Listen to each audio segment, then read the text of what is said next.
we're women talking on the internet again tonight. And we is it right for women to be on the internet? Is it right for me to be streaming? I found it a little upsetting the last week or so. There's so much drama and tension, and sometimes people are mean to me when I'm on the internet, and then I start saying things that I think I might not say in person. Even though when I read back over them in a chat, it's not nearly as like emotionally wrought as I think it felt to me. And I mean, sometimes I get really, really upset when people say mean things about me on the internet, which I know my friend Miley would say is my own fault and I should just get off. We are here tonight to figure out whether we should be here tonight. Welcome to the Mosaic Ark.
I hear you're dying.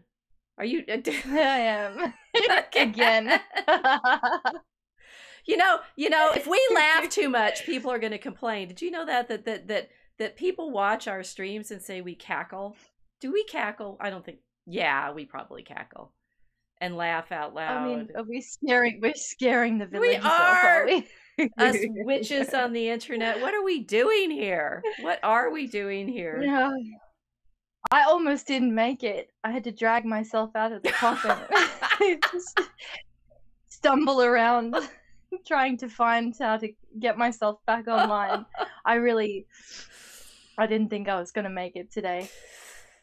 But I couldn't stay away. Oh, I know, so. Isn't it? It's like, yeah. Like, do you feel the energy being, like, sucking out the Ethernet of energy that we're participating here on this stream? It's kind of addictive. Yeah, the rave is calling. The rave is calling. I mean, how hard is it for you to stay off the internet? That's an odd question. I have a theory. I have some theories. Yeah. I find so. I'm actually a little worried about it. That would imply I've tried to stay off. Well, it is Lent. I mean, we're supposed to be attending to our temptations and how much we're drawn into things that may or may not be spiritually healthy. Although I'm not sure that's what Lent's actually about. I mean, I did have a meditation last year realizing that fasting is about prepping yourself for difficulty. It's like we need to be fasting because when we're in the desert and it's rough and we're getting challenges, we're going to be weak if all we did was sit around eating bonbons. Yes. That's what I did when I was sick. I think you're not taking the right medicine. I prescribed bonbons. I don't have any bonbons. I've been thrown down into a bonbon-free colony. All I have is my tea bag coffee. I mean, this is how bad it's getting. Talk about preparing for difficulties. I've got tea bag coffee and my lozenges over there. And I wasn't really eating. And then I broke my fast because I just had to eat whatever I could get. So, but this is, I mean, the why do we fast? What is it we're trying to, you know, okay, I've been a Catholic now for 6 years. But in fact, you know, we're still so post Vatican II and loosey goosey. I know people around me fast, and you know, they sometimes make a point of, like, for lunch and they you know, just have fish or something like that. But I had the horrible realization that if I kept to what people seem to describe as the Lenten diet, it would basically be the diet that I lived on for about 25 years as a vegetarian. And so I'm like, wait a minute, if I'm fasting, that just throws me back into my old paganism. I'm not sure what I know what to do about that. Yeah, the carbohydrate paganism. Hold on, something's happening here. Is your internet already glitching out on us? It's doing something. No, you're moving. I can hear you. Oh, sorry. Something was happening there. If the internet demons get us before we actually properly introduce them tonight, okay, they're demons. Right? That's what they want. They want to be on stage. Yeah. Shh. Yeah. No, the carb thing is real. Yeah. And it was a struggle to get through that when I first started doing it, because we have a very long fasting regimen in the Coptic Church, but I'm not very good at fasting. Like I don't, obviously I've already broken it this Lent. I get stricter towards the Holy Week. I think a lot of people do that. But what's the point of it? I mean, what's the point of fasting? And last year I think I was also reading a lot in Guéranger's liturgical year, and he had this long, you know, lovely daily Lenten meditations, and how important it was, why Western civilization was failing, why Christendom is failing. He's writing in the 19th century. He says Christendom is failing because people don't fast anymore. And well, that makes sense. Why? They're not accustomed to deprivation. And if you're scared of being deprived, it's easy for someone to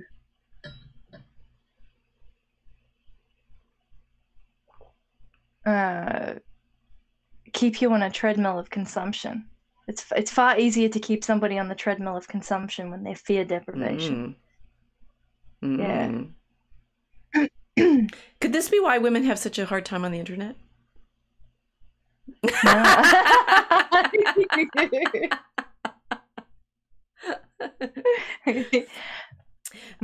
an interesting theory. So we will leap in with images now. This is a canonical image. Those of you who have been following Milo long enough will recognize the article for which this was the thumbnail.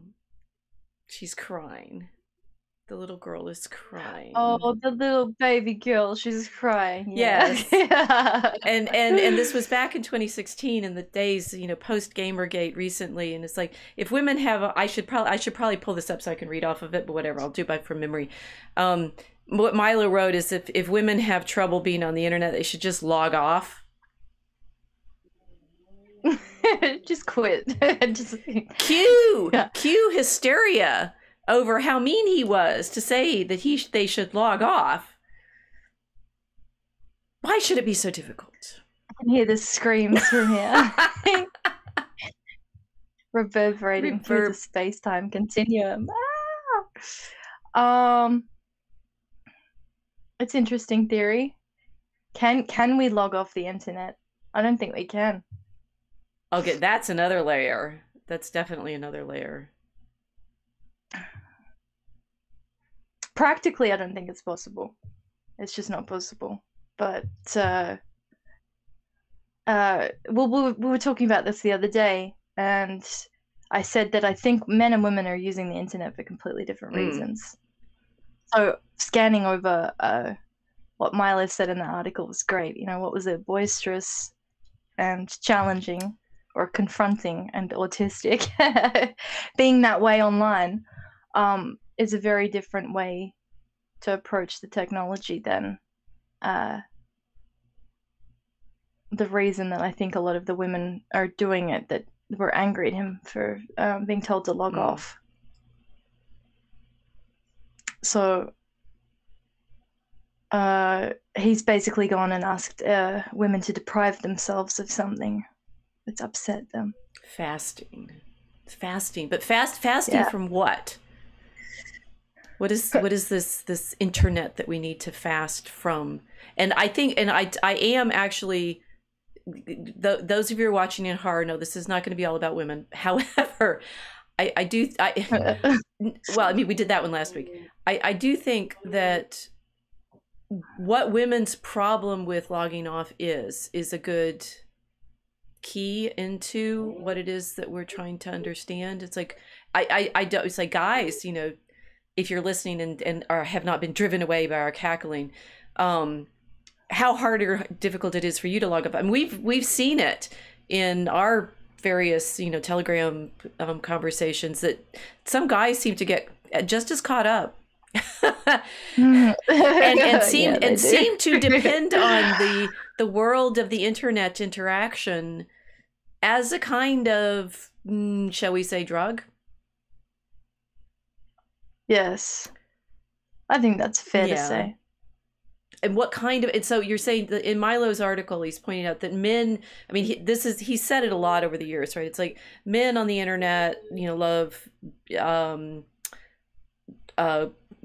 what's the word he calls it?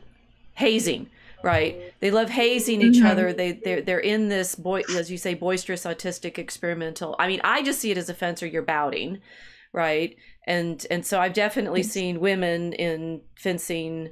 We have to learn as fencers, as women, to deal with the reality of competition, losing, you know, blah blah blah blah. But there is a different kind of feel and dynamic to it. And what Milo seemed to be describing with the gamers and the problem with the Gamergate, there were women involved in Gamergate that wanted to be playing the games too, but that they want to be in it for the rough and tumble of the interaction, whereas women want to be generically, essentially, are getting some other kind of something out of being on the internet. But it can be equally difficult for both to fast from the internet. I mean, okay, so the men are all on porn. We're not talking about porn tonight, but I mean, that's another kind of addiction, obviously, to this kind of digital engagement. That's also an attention addiction. Porn is an attention addiction. It's just not considered an attention addiction. I won't get into it though. That's a long conversation. But I mean, because most of what men would say about women being on the internet is that they're there to get attention. And then, of course, well, we've both had the experience of this because we've both run chat rooms in various incarnations. And I've run rooms for short-term kind of hosting, and I like to practice hospitality in my room. And having the experience of running an all-female chat room was a very, very interesting little experiment, because it's a completely different experience. These digital spaces without men in them, they've got a real potential to be train wrecks very quickly. Maybe the next picture will help there. These girls. The mean ones. Yeah. So this is another thing that Milo mentions in the article. I think maybe I got this from a different article that was linked in his Why Women Should Log Off, which is women are really nasty to each other. And that if you find often the pile-ons that people have experienced in the internet world have, you know, that women being, you know, feeling got at and being called names and shamed and degraded and so forth. It's other women doing it. Yeah. Yep. It's girl on girl violence. It's not the boys. You've experienced it. I have too. But so it's like women should log off because we're just being nasty to each other, and that's what the problem is. No. Okay, so it's more than that. It's not just that we get into. So we, unfortunately, and I don't think we really want to go there, but it's on our minds because we're watching in our unauthorized mini community some bad feelings playing out, and mean things are being said on, not on all sides in the same way, but it's. I think there's different levels of what's at stake. I mean, one's why is it so hard to log off? Why is it just, it's like something distressing and upsetting or even just fun is happening, and it's really, really hard to just not look, which is one aspect of it. And then there's the kind of engagement that people get involved in and not knowing how to deal with it. Yeah, I think that the two, there's at least those two different variants, right? That just, I can't let myself step away because, and I do have some fill in the blanks here, but we're sort of building tension of like, what is it? Because maybe I should stop building tension and just go back to the crying little girl and say what my theory is. Should I do that? Should I do that with this theory? Yeah, probably. Let's just do it. So, this it has to be a little confessional because this is why we learn. I mentioned that I've been kicked out of chats, Milo's for example, several times. Actually, mainly Milo's. I mean, I did get kicked out of Owen's. Still wondering about that one. But the being kicked out of Milo's chat. It's actually on the blog. There's a number of posts from 3 years ago where I'm meditating on things like men and women's engagement there and the rules of the game and how men and women behave.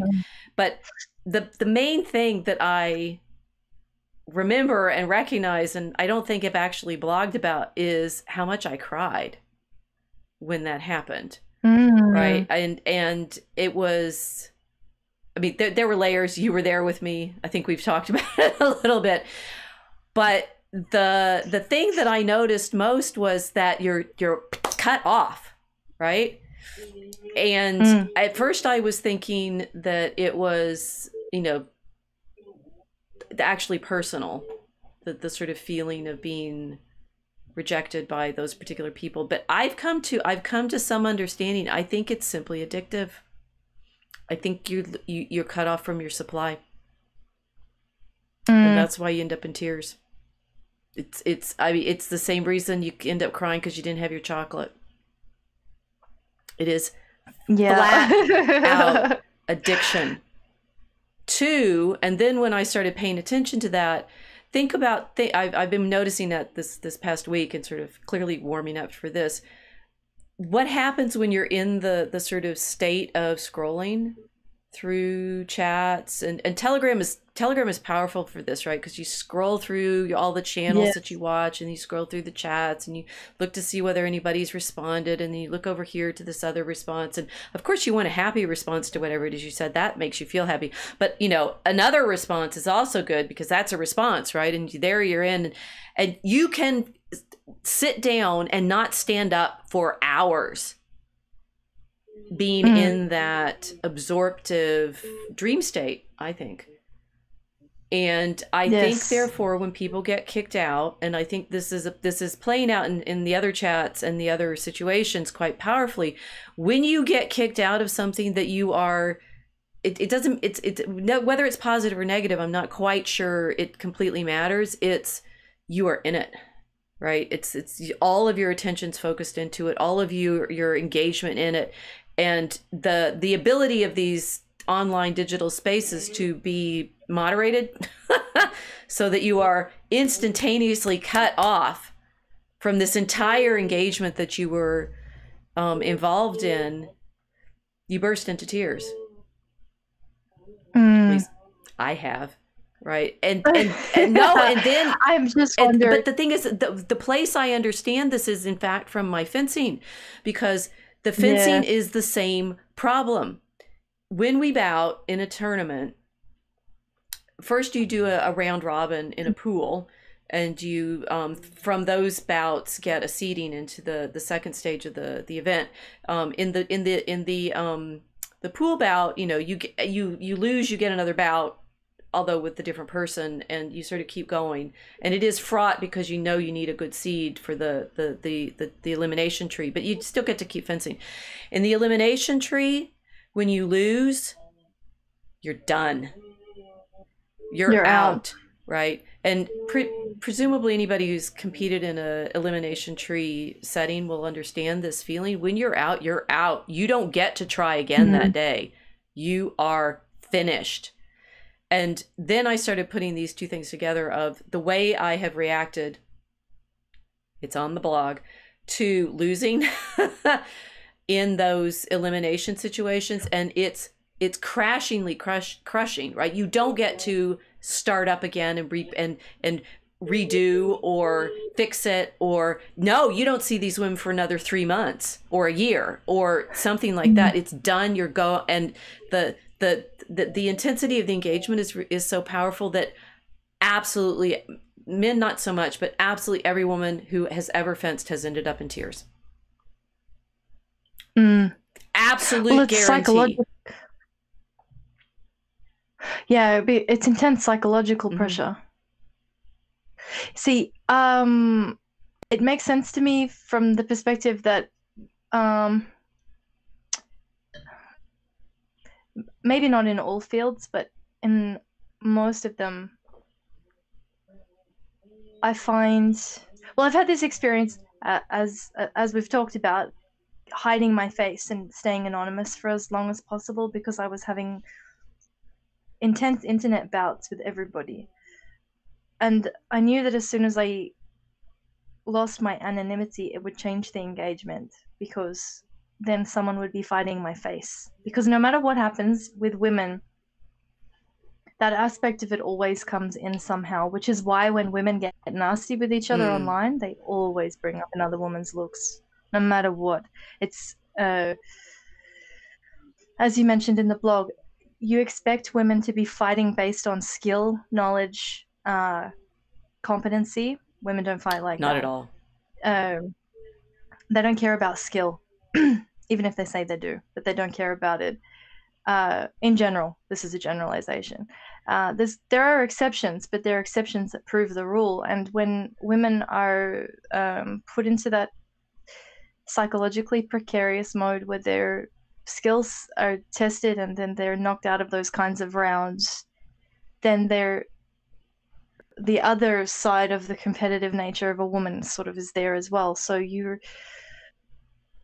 we fight ourselves in that way, and then we're fighting each other in that way, isn't it? I mean, we can lose an internet argument, and I did as a guy, and no one cared. It was just like, oh, well, no worries. And then you join the argument again tomorrow and you keep going. Things are a little bit different for females engaged in that kind of combat. So this is indeed in my internet battles with my academic colleagues. They went for my face, absolutely, right? It's like they looked up pictures and started talking about how ugly I was, and it was a guarantee. It's like, and they didn't want to engage with my scholarship. They didn't want to engage with my arguments. They didn't want to engage with the actual thoughts. It was, she's nasty, we need to say things about her. But I think, so we're going to have to, we oscillate back and forth between the crying a little girl and the mean girls, right? Because I think there's the internal effects of being cut off from whatever. And the thing is, I think for women, the social engagement is very important. I hadn't thought of this until just now. But in fencing, this is how I solved it in fencing, is that I told myself, you're there for the whole event, even when you get knocked out. Because the feeling that I had was, and this, I actually talking out loud right now, the feeling I had in the eliminations was, now I'm done. I'm cut out. I don't belong anymore. I have to leave, which was exactly wrong, in fact. That now, I mean, I might still actually get angry. I'm looking forward to this in April, going back to the tournament. Oh my gosh, great. Um, you got, like I said, everybody has cried at some point. And the best thing that happened to me once, about a decade ago or so, before I really started winning and had my good, like, 6 or 7 years, I burst into tears at the end of a bout because I'd done so badly and done stupid things, and I just sat down and cried. I was still there in the pod at the edge of the strip, and I just sat there and cried. And the other women, bless their hearts, came around and said, "Don't worry, it's just adrenaline." I'm like, "Oh my gosh, Nice. what a gift! It's just the adrenaline." I just, it's like this surge of all of that thing that you'd been absolutely focused on. And you humiliate yourself because you made mistakes and you didn't think you should lose. There's all these layers of expectation and blame, and I looked bad. I think the I looked bad is also a problem, right? It's like I looked bad. Yes. And they're just they just said, everybody, you're crying. Everybody does it. It's the adrenaline. And I'm like, thank you so much. Yeah. And after that, I think there's layers of when I learned this. It's like when you get knocked out, go cry, whatever. Sometimes I've had to leave the event because I did so badly and I was so mad at myself, and that was very embarrassing. But other times, most of the time now, I say, okay, you're done fencing, now you're studying, and I go back and I watch the rest of the event, and that for me was the way of saying you're still part of this regardless of when you're out. The event's not over until it's done, which is you're watching the final, right? And that psychologically for me was incredibly important because it was saying I still am a part of this. I still belong. That I realized as a woman, for me, the hardest thing was feeling excluded. Yeah, now you all know how to get me. and that, of course, is the obverse of what the mean girl exercise is. It's making sure that you figure out who's in and who's out. Yes. Well, that's a woman's role. Yeah, that's a woman's role. Which is why when your friend says girls get off the internet, they're shrieking in terror because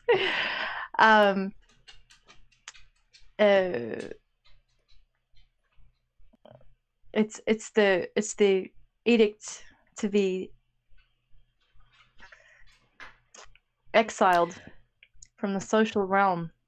It's like deplatforming, asking someone to deplatform themselves. Yep. So there's the fear of the ostracism, which we've all talked about a lot in the cancel culture, and just like your voice is gone. But for women, it's, I mean, the social death is it's just crushing. It's cataclysmic, and yet it's hard for us being in this social environment where we can't use the other things that we're used to using as women. What you were saying, when we're just in the chat and you're in whatever avatar or character or a non-name you're using, I mean, theoretically you could be anything, right? You could be a dog, you could be a monkey, you could be a horse, you could be a man. But it is interesting to me, and I don't think, how soon did I do this, how hard it is for women to stay actually anon, because they start realizing that they can't use all of their repertoire of influence just with their text. And so, I mean, I had one time I had to throw someone out of my chat because she just wouldn't stop posting videos of herself. And I'm just like, just stop it. No, you cannot do this in my chat. My chat is not for this. We're not talking to social gossip. We're not trying to, allure and seduce and play those games. And yet here we are on the internet doing streams.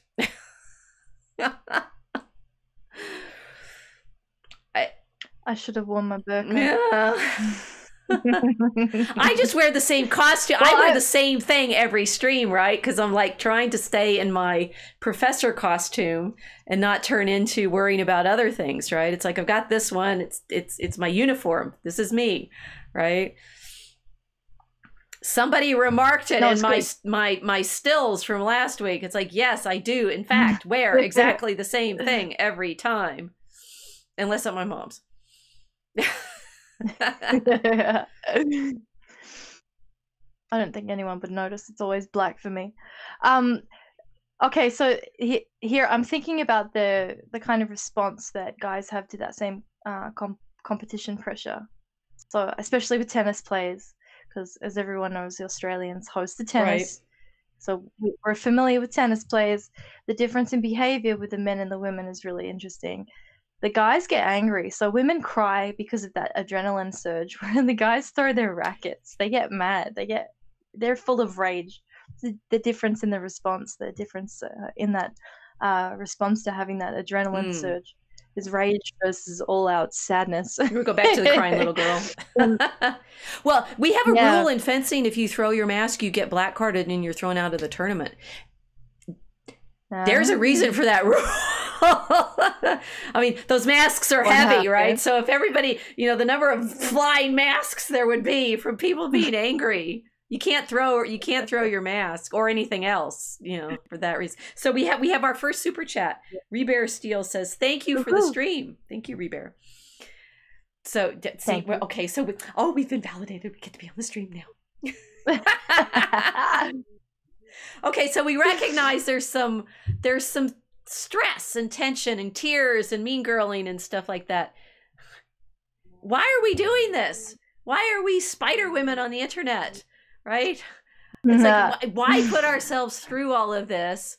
For what? Right? And I obviously, there have been tears. There have been maybe not masks thrown, but other things, have happened when I've been cut off from the internet for whatever reason, for this thing. It's like, why are we here? Yes. Why put ourselves through this? You guys, you're going to have to figure this out. Maybe you'll tell us in the comments a little bit. Casey is saying, when women hear log off, they hear shut up. Yes. I understand the anger, but it was misplaced. Well, Casey, they were more angry at the limitations of their own nature. Yes, and I mean, we're trying to figure out what's like. Why are any of us here in this space, which is like the tennis court or like the fencing strip, somehow combative and emotionally challenging and trying and stressful, and it's just like it seems to bring out absolutely everything in us. Here we have the medieval spider woman. We also have the girls when they're on the web. Right? Yeah, they're caught in there. What are we doing here, guys? What are you doing here? And she's like, we can start from where we are as women, but what are we doing here? Why? I mean, the good porn. We're not talking about that, but the intensity of the engagement is clearly worth a lot of our life because we're in it a lot now, and something's happening for us that we're here that we need to understand. Well, it helped me when I started to, when and where we first met helped me a lot, because that was the beginning just before COVID had hit. And after the pandemic started, the ability for me to still have some way to sharpen my intellect and not and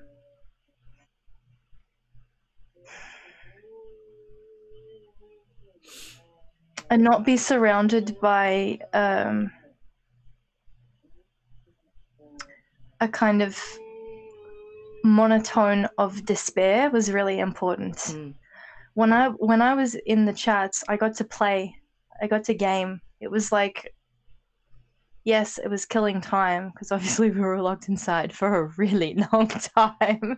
Like, I don't think people quite understand. I've done the equivalent of a prison sentence. It was a lot of time to kill. But like, you and I would talk, and then I would do reading, and then I would come back and I would have an argument with somebody about something. And so I was constantly learning as I was going along because I was speaking to so many different kinds of people. So the more I would fight, the more I would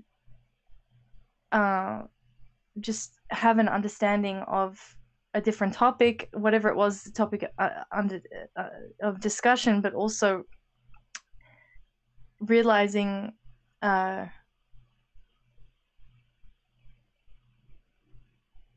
mean, I suppose different aspects of like my own knowledge, holes in my knowledge, but also playing with the psychology of the situation that I was in as well. You know, so I got to kind of transform it into something playful and fun instead of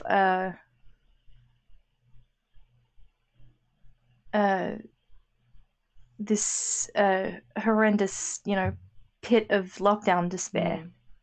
Well, it's like I had some fun with Gabby AI generating cities for us, right? We're in this kind of city. It's this city of light and connection and, you know, audio visual and things like that. I mean, that's to a certain degree, the problems that we're having on the internet are the problems we have in society anyway, intensified.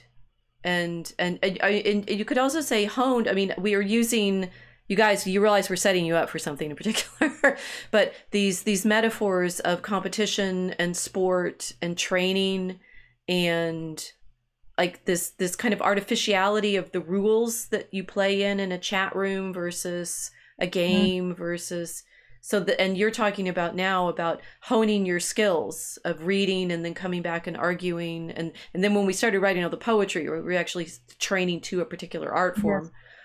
But it's a city. It's like we're somehow in this city of lights that we get to visit. I mean, it's very Neil Stephenson. Yes, I read whatever. Oh, now I forgot. It was Snow Crash, right? It's like somehow to be cut off is not just to be cut off from that one little game. It's to be cut off from the engagement with this whole new world that we are participating in. Yes. Yeah, it's digital civilization. Yeah. Almost. Yeah. And then there's the the opposite of the civilization, which is the digital desert that surrounds it. I did try. I was trying to get Gabby to give me something about, you know, they're streamed Intersands, right? It's like this feeling of, yeah. Okay, so we're saying, why would we be on this internet? Okay, on the one hand, it's because it's a city and we're social and we like being social and girls make social things and therefore that makes sense. But on the other hand, we seem to go into this situation where we just end up crying or mean to each other. Why would we do this to ourselves? Why go out into the desert? Here's how I've got the desert, and it's nothing but shadows and shifting dunes, and there is this series of images that this guy did of these camel shadows is really amazing. But I keep thinking of this. It's like this world that you can't even tell where the animals are, and the shadows are bigger than the real bodies, and as the camels walk across the dunes in the Sahara, you end up with no traces ever. I mean, this is also the feeling you can be on the internet of, one, it's forever because everything is digitally archived somewhere, and on the other hand, this constant feeling of it has no permanent effect. I mean, the things that people seem to not be transformed by or affected by because they come and start talking about the same thing they did yesterday as if nothing never changes. There's a kind of Saharan-like dune shifting eternity in it. There is, and it gets very tribal very quickly. So it's very similar to the Sahara. People get very tribal very quickly, and you end up with tribal warfare in a digital sand dune, where it's people fighting to occupy a territory of ether, which is it's just very funny. But that is essentially the battle that everybody's raging when they're going on and trying to establish a presence on the internet and then complaining about being deplatformed. Yeah, it's the shifting sands of this ethereal territory that has a kind of pseudo permanence. It's very strange. and everybody's fighting for it. I hadn't thought of that. So yes, we're in this. Okay, one, it's a wilderness. So we have on the one hand that this feeling of there's a city out there somewhere that maybe, I mean, we're back in our e-duchies and the Wild West and things like that. There is a feeling of, because when I was trying to generate these AI images, I'm terrified of the AI because I find it creepy.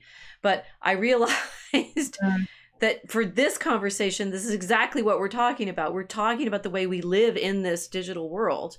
And so conversely, the creepiness in this context is, no, this is where we are all the time. We live in this it's sands because it's shifting and tribal but it's also sand because it's glass and electric, and that kind of it's pieces of, go ahead. Oh, sorry. No, it's pieces of rock from the chip upwards. Right. Yeah. The circuitry, everything. It's just earth that's been restructured and sand remolded. It's like, it does. It has that, basically, it is glass. The city of the city of sand, the city of glass, fiber net cables. Yeah. Fiber optic cables made of glass. All of it. So it's all sand. So whether we're using the sand, the city image or the desert image, they've blended. There's a little debate going on in my DCR, my Dragon Common Room, about the necessity of the cities for the countryside and vice versa. And it seems to be difficult to get across just for some of our members that these two things are intertwined, right? The degree to which the city creates the countryside and the degree to which the countryside is defined by the city. The city is defined by the countryside, that they are together. And this city in the desert glass sand image is exactly this problem of how are we to learn to live in the city when in fact what we're experiencing is this constant shiftingness of that glass world. Well, I think that's why women respond the way they respond online. Okay. To sudden changes. Because women require the platform of a tribe to function. And so when the tribe changes, when the tribal dynamics change, the women freak out more than the men do. Because the men are the ones that establish the tribal dynamics in the sense of like the strength of it, You can't I'm just thinking in terms of the behavior of women on the internet, women needing to establish the status that they have in particular areas, in particular environments, and then at all costs avoiding, for the most part, saying anything that would rock the boat and disturb the tribal dynamics of wherever they are. They don't want to be deplatformed. Most women don't want to be deplatformed. They actively avoid it. Whereas the guys are out in that combative way, constantly looking around for new territory to move into and to explore, and they're kind of expanding their little operations. It's just two different ways of looking at using the same technology.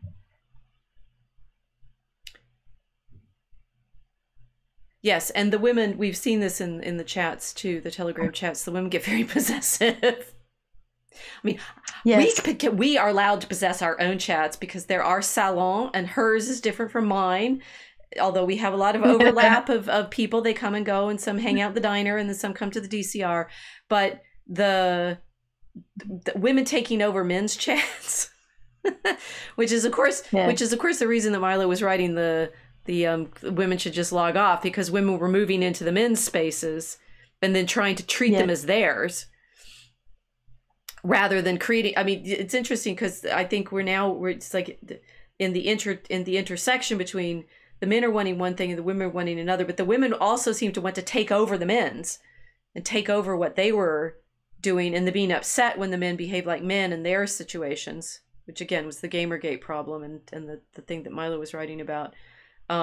And we've witnessed this too, the women taking over chats that they change the character of everything because they stifle the men's interactions and change the fights too. Yes. We've seen that a little bit. Well, they want to reduce conflict. The women do, yes. And then by reducing conflict, they're interfering with the men's work, because men work well in conflict. Right. It's healthy for them. It's good for them. Men who are deprived of conflict end up retarded. Well, they don't train. They don't go and test their skills against each other. And that's, I mean, with the fencing thing is like the men have to bout to get those skills. You can't have your mom or your wife sitting on the side of that bout saying, "Don't get hurt, honey." or conversely, right? The men are in a bout, and this is a problem. It's like the parents and coaches always have to be like corralled and controlled at the tournaments, because the parents will start trying to play the bout for the kids, right? Fencing parents are a problem of themselves, because is that like the soccer mom phenomenon, or like dancing moms? Yeah. Okay. I mean, I've seen it with the fencing, right? Because fencing it's a good sport because you've got, in the same tournament from 10-year-olds up to 80-year-olds now, because we're a small sport, so you can have these national tournaments that are lots of different events and layers, and so you see all of this, right? And it's very, very hard for the parents just to let their kids do the bout. And some coaches have that problem too, that they start like puppeting their students, their athletes, and telling them what moves to make next. And it's like, if you have someone puppeting you, you never learn how to deal with the situation. Yeah, there's no training then. It's not training. Right. That's a student on autopilot. Right. And so women are... well, I'm thinking then in the sense that the fencing moms, what they're doing then is preventing real training from happening. Right.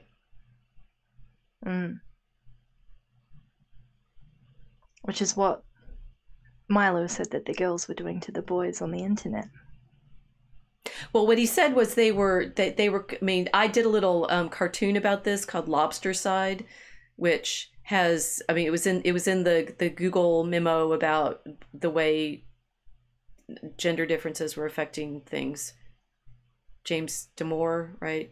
And I was thinking about how, like, women like me go in and want to do the men's thing, like you too. Now that we all know you're a woman.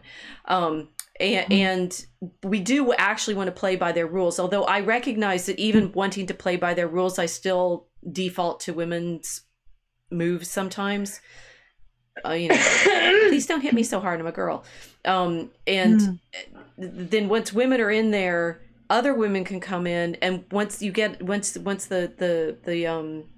balance of people shifts to more women than men, the whole character of the game has completely changed. It's no longer the skills structure game, it's the social game that women play. And women's games are inclusive, they're about being polite, they're so on, right? They're like behavior. It's how do you behave well at the party. Whereas men's games are different. And I have no idea what men's games are actually like, because if I'm there, the dynamics has changed already. Right? It's like you can't even observe it properly because your very presence shifts the whole situation. Guys, we don't expect you to tell us, because why would you? You should have it should be like in the American Southwest, the Anasazi, the older Pueblo people, the men had kivas, right, where only the men get to go, and they do men things in there, and if the women spy on them, they should, they get killed as witches or something, because you shouldn't be watching, ladies. The men do their men thing, and the women do our thing, and the men don't want to do our thing anyways. They don't even care what we talk about. We established that last week. But the women, we're always curious, right? We always want to be in there seeing what the guys are up to, because it does matter to us. It has a big effect on their choices, but it disrupts and destroys their training if we do that. Yes. I think that's the main danger, and that's probably why they had those rules, like tribal societies that had men's spaces and women's spaces. And the reason why, I mean, even in our church, I've said this before, but our liturgy, I can't even sit with the men. We have to sit on the right-hand side. The men are on the left, and you never go near the men's side during liturgy. It's just not done. But it is the training. It's the interruption of the training of men, because men are engineered. They're built. Women are not. Women just are. They can be. Someone posted something in my chat this morning, saying you'll disagree with me, but bear with me for a second. Said something I'm holding about, back all my womanliness. A woman. Well, there's a reason why I'm saying it. The discussion was between two people texting each other. There were a couple, and the girl's complaining, I want you to change and do better. And he's like, yeah, okay, I will, but then you have to do it too. And she goes, if you won't accept me as I am, where the relationship's over, right? So obviously the person who's posted is complaining that women are entitled. But I think it's much more important for men to understand, or women to understand, that the process of men becoming men is a process of engineering, and men engineering each other. Women are not built the same way, because we're not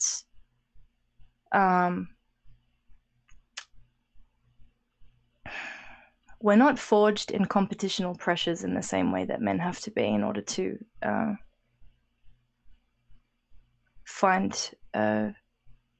find ourselves and to be able to lead families and to establish a patriarchy.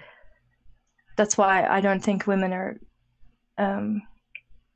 engineered that way. We just we have our social games that engineer us, but men, they need to be hit in order to grow. Yeah. Well, we're sort of in this interesting place now, because we're with Christ in the desert. It's supposed to be Lent right now, and we started with the meditation on fasting and what that means. It's like, so what kind of, this is interesting, because I didn't expect. Guys, we do plan these things, but sometimes they go places I didn't plan. That we're thinking about not just the fasting and the desert and what that is, but how men or women are going to be affected differently by the Lenten practices.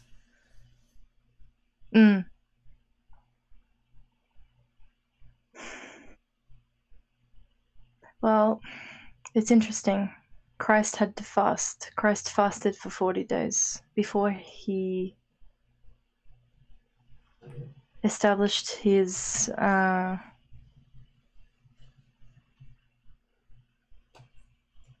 mission to his people. He went into combat against the adversary. He went into combat uninhibited by anybody else.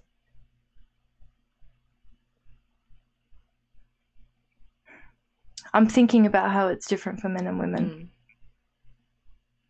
So I'm reading David Friedrich Strauss's Life of Christ, the Life of Jesus Christ Critically Examined, which is the 1840 George Eliot translation from the 4th edition of the German, to understand exactly what kind of crisis we're in understanding Christ. And I was just reading this evening about the temptation in the desert. And I mean, for Strauss, who's doing this, he's trying to say whether it's historical or mythical, And most of the time he's finding out none of the Gospels have too many different variants between them, the synoptics versus John, and that things don't make sense. There's no logic in it. And it's like, why does Christ need to go into the desert? He knows who he is. But the interesting one of the things that Strauss said was that it had not struck me properly before was it's the only story in which the devil actually like appears. And then he's saying this is strange. He's trying to be all like, this doesn't make any sense. How could the devil actually appear?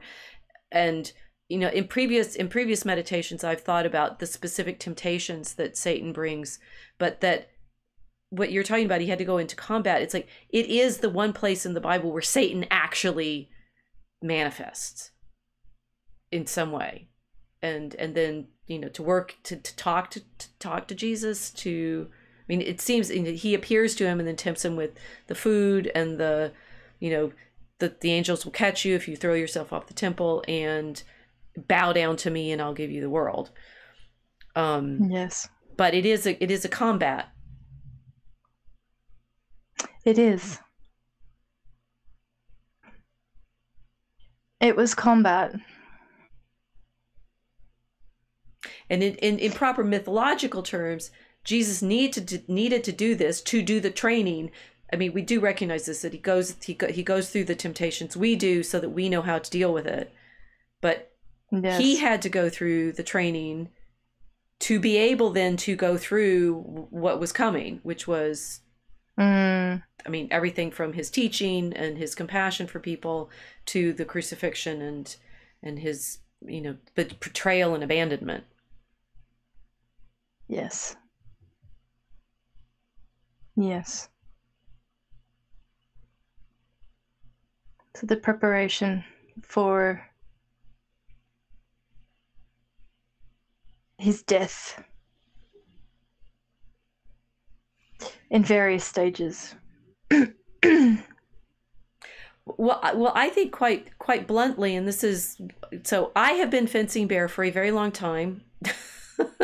I got Fencing Bear, who I realized I forgot to bring on stream because my friend Milo has teased me so much about having it. I got the toy in 2005. I started my blog in 2008. And one of the very first blog posts I did had this image. St. Anthony with some characters. Some characters. And that I was... Now, in doing that setup, I forgot what I was thinking about. The training... That we do all of this training to know how to respond in the situations that we find ourselves in. And obviously Christ is going to have some pretty difficult situations to be in, but you think about all of the bouts that he has with the Pharisees and the Sadducees and his family, however we think about that, and the people who loved him and the people who hated him, all of the challenges that we have socially constantly there as a test for him. Think in Jesus Christ Superstar, there's that wonderful scene where he's, after they do the Hosanna, Hosanna, and then Jesus, will you heal me, heal me, heal me, and he screams at them, heal yourselves. And you do wonder how many times Jesus would say, stop it, I'm sick of the lot of you. Go away. We don't have any record of that. Thankfully. Okay. It'd be a little demoralizing. Well, and this is, I realize, as me as professor on the internet, I can't be impatient with anybody, because they'll be all what if I growled at them, right? Or banned them. I do ban them every so often, and then they come back a year later and maybe they've learned their lesson or not. I mean, it's like we're in this constant, dare we say, psychological combat. And that I was aware of that in my fencing from day one, as this was a kind of spiritual training. The fencing as a sport, which is a physical thing, was purposefully on my part, and then in the blog explored publicly, an exercise in recognizing my own sins Mm. and weaknesses and pride and humiliation and shame and envy. And oh, guess what? All the demons in the desert. Yeah. The monsters are out there. Which is, with all to get to the midpoint of our stream tonight, the point of going into the desert. Right? We said this, like, why are we here on the internet? Why do we put ourselves through all of this? Why do we go into the desert and sit there with Christ being hungry, right? Why does Christ go into the desert? Kilt has just been saying it. What'd I say? Train, bout, have the devil show up, right? And oh yeah, and that's, you know, with Saint Anthony, yeah, which Mel is Saint Anthony. Bring back the memory. Saint Anthony goes into the desert outside. You know, it's like he's living on the Nile, right? The Nile is one great long city. It's a strip city. Yes, right? It's the original Vegas Strip. You can only cultivate, right, like the banks of the river, and it's like there's nothing but desert on either side. And so you think, it's like, why are the earliest monks living out there in caves in the desert, like Saint Anthony? He's actually not. There are other monks that are doing it too. But he's drawn into the desert. Why go out into the desert? Why why do that? It's the wilderness. It's where the demons are. It's where the demons are. He's going there for the combat, for this training, for this practice. And there's a excellent book by Peter Brown, who's some people may be familiar with because he's famous for books on late antiquity. He wrote his first book was on St. Augustine, so he's thinking about the history of this. He did a book called The Body and Society, and talked about why, you know, it's like this, it makes no sense, these desert fathers, the earliest monastics, why do they end up leaving the towns along the banks of the Nile and going out and to live in the desert? And Brown explains, and this is a complicated thing to get your head around, but it fits with what we've been trying to say about sand and glass and stuff like. So you go out into the desert because that's where the demons are.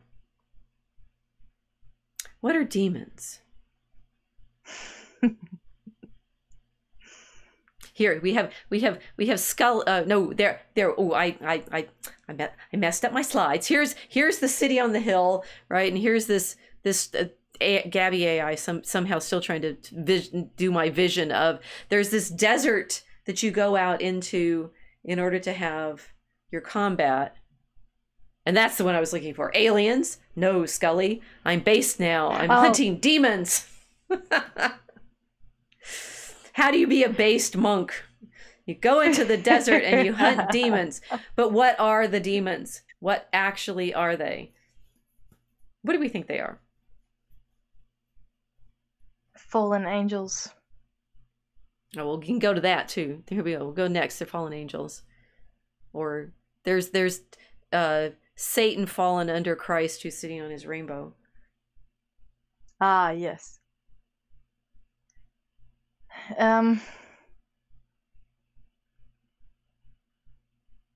Creatures that are no longer obeying their creator. That, I mean, angels are messengers. So they're messengers that are no longer obeying the logos. I would assume no longer sending the right message. That fits. Or distorting it somehow. Mm-hmm. So what Peter Brown explained, the Desert Fathers thought they were thoughts, right? The demons are both inside and outside, which fits with the messengers. It fits with the way we engage with them on the internet. Mm-hmm. They're logismoi, thoughts. And what's complicated about them is you go out into the desert because that's where they are. They're actually like entities that somehow live in the desert, but you carry them with them because they're your own sins. And one of the famous Desert Fathers of Agrius Ponticus gives a list of the 8 deadly thoughts. which then Gregory the Great will pick up because he spends a lot of time in Constantinople, and they know all these monks know each other. And so, you know, we'll recognize them as seven deadly sins, like pride, envy, sloth, lust, greed. I always forget several of them. Anger. I'm certain you've been tempted to, one has been tempted to some of these while being on the internet. But I mean, the internet sins are all going to be the very intellectual sins, right? Pride and envy, anger. It's harder to have the physical sins with sloth. Well, maybe sloth, lust, well, porn, gluttony. Yes. Why can't I ever name all seven of them? And then Evagrius had another that's like vainglory, which is a little different from pride. His list was slightly different. He had 8, so they're spider-like. That fits. Yeah. It's crawling with spiders. The web crawling with spiders. That fits. The web crawling with the spiders of the 8 deadly thoughts. That fits. Well, why they? I'm just thinking about the process of why these things are magnified, because when you're in the wilderness, it's a kind of sensory deprivation. The internal things get louder because you don't have the architectural bombardment, and you don't have the civilizational sensations like constantly coming in. So it's a kind of sensory deprivation. I mean, the internet is kind of sensory deprived in that sense. It is. Because we're not our bodies. I mean, women find it hard on the internet because we aren't our bodies on the internet, and therefore they end up showing them. We women end up showing ourselves too much on the internet physically. Precisely, I think, because it's not embodied. That's Rachel's theory about why women are so willing to put their naked selves into the internet. They can't bear not being embodied in the context. Yeah. And then men like looking at the images, and so it feeds itself. But my sense is that women find it very, very difficult to stay disembodied in this intellect space. Yeah, no, that makes sense. Because it's very uncomfortable experience being kind of morphed into an abstraction. Mm-hmm. And because you're dealing with pure intellect, your physicality has no bearing on that whatsoever. So you can't influence perception. Women use their physicality to influence the perception of themselves, which is why when women are so cruel to each other online, or offline too, but women's cruelty to each other is, oh, she's ugly, or she's this, or she's that, or she's fat, what is she wearing, this is horrible. Because we use our physicality to influence the perception of ourselves. You can't do that in a world of pure intellect. You can't do that when you're made into a non-bodied, disembodied, abstract entity. That makes perfect sense. It explains why that they find it so terrifying when someone's attacking them and they don't have an ability to defend themselves with any kind of physical response.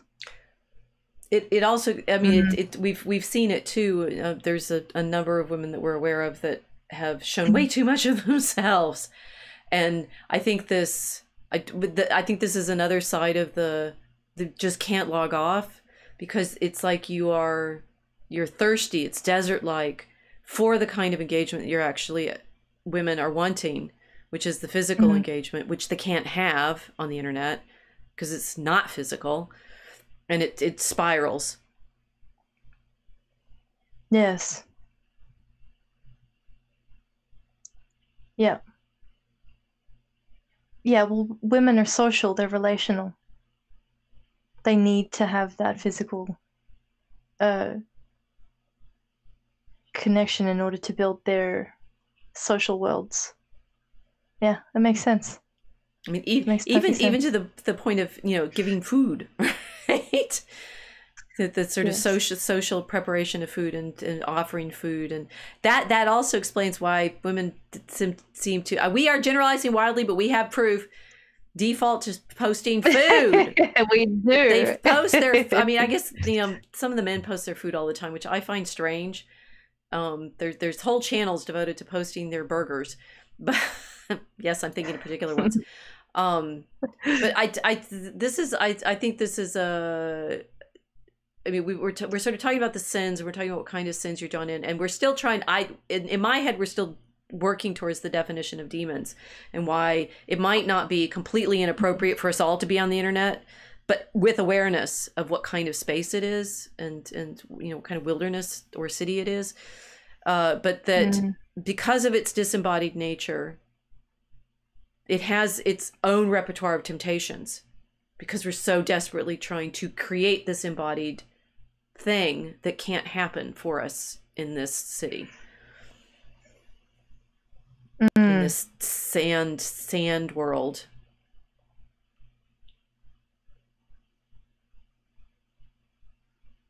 Yeah, I'm thinking of the first major argument I ever had online was with someone I knew.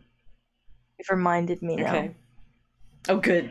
And I was talking about it wasn't even directed to anybody, it was like shower thoughts, but Kilt's shower thoughts is like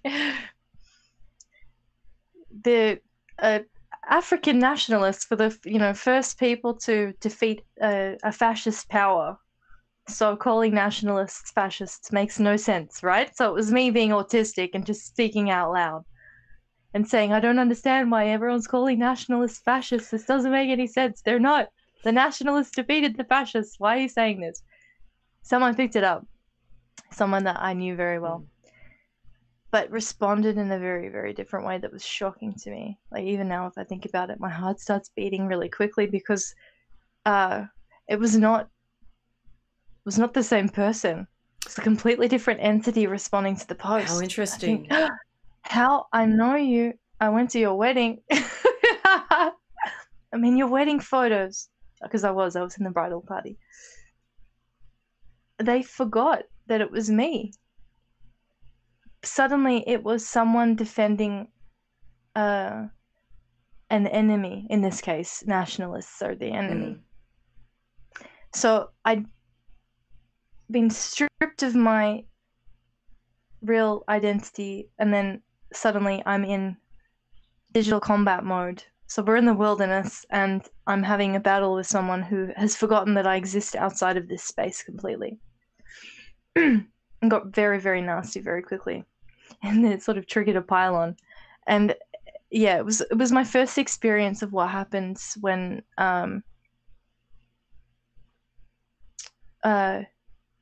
people are fighting in that space, and the rules of real life don't apply, and they don't apply in the digital environment. People's behavior changes in the digital environment because the way that the person had responded to my statement was completely different to the way that they would have spoken to me if we were in the kitchen having a coffee together. So I was shocked. It was quite traumatizing. And then I thought, okay, do I leave? And I realized I didn't want to because I was not wrong. I mean, for so many reasons, I just was not wrong. Nationalists are anti-fascists, or certain nationalists were the anti-fascists, and it was, to me, it was triggering my autistic sense of like justice. This horrible, yeah, exactly, this horrible injustice, and I'm not going to let them beat me down. So I kept saying more and more and more, and then realized what was going on was this same dynamic that you're describing. Women are using these spaces to build social worlds, and suddenly I'd interrupted the social world by proposing an alternative fact that was going to ruin the consensus of this particular tribe, and it was not tolerated. So I had to be squished. Mm. The strange thing about it was that it spilled out into my real life as well. But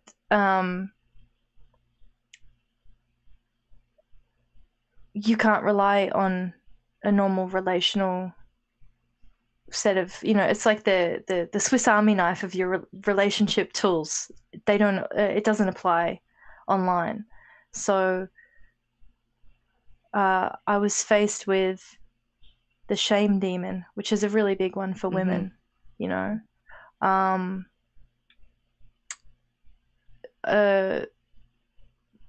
Being screamed at, told that, and being screamed at, told that I was stupid, a pseudo intellectual moron.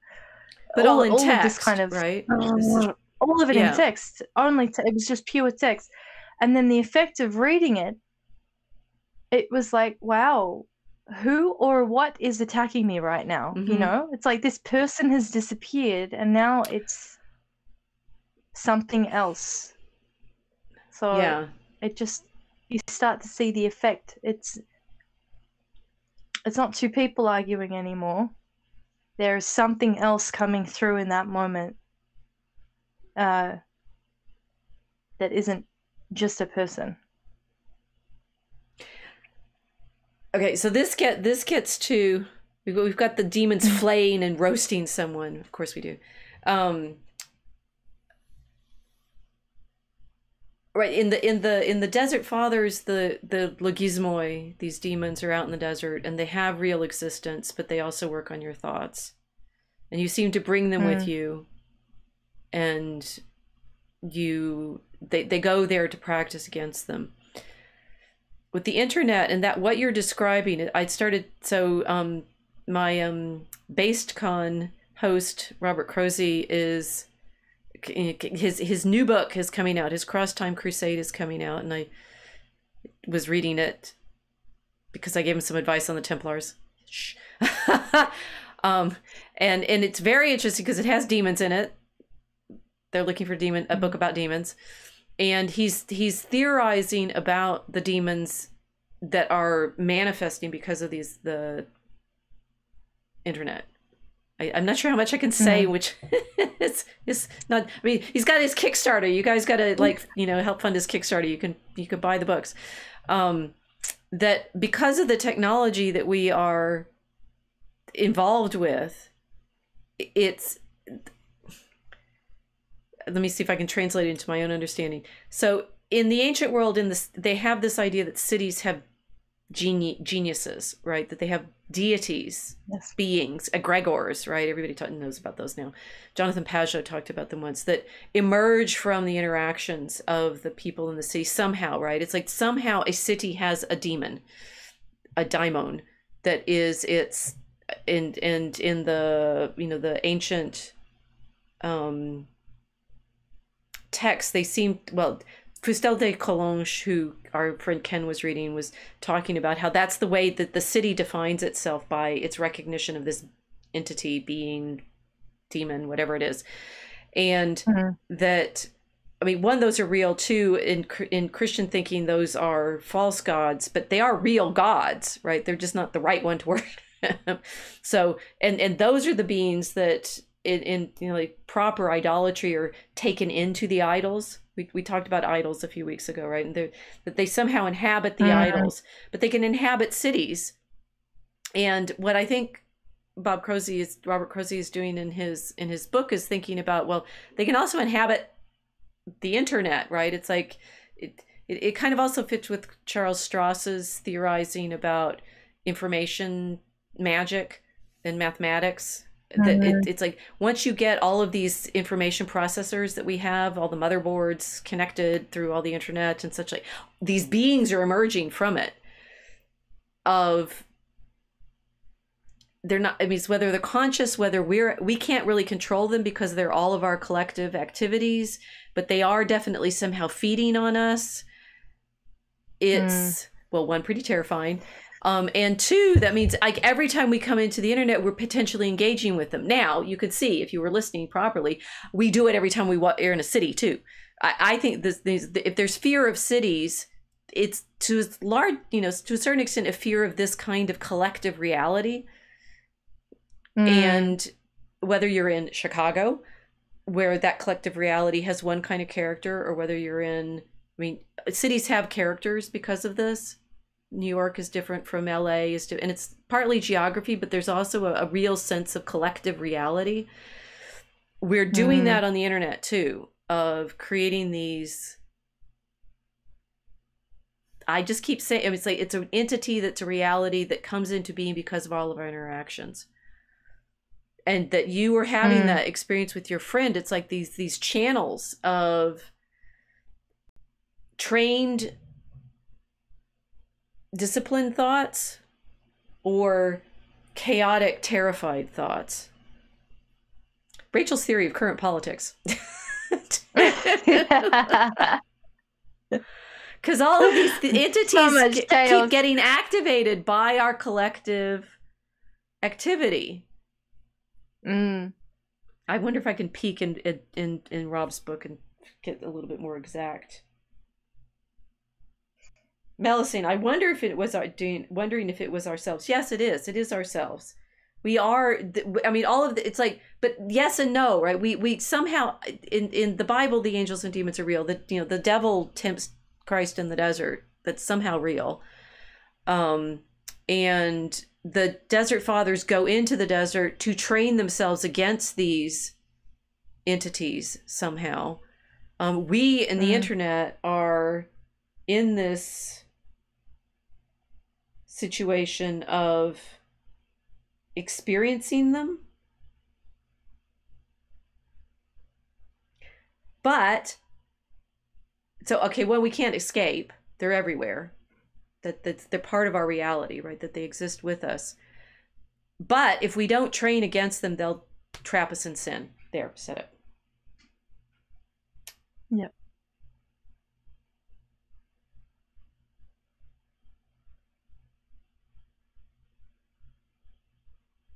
Yeah, we get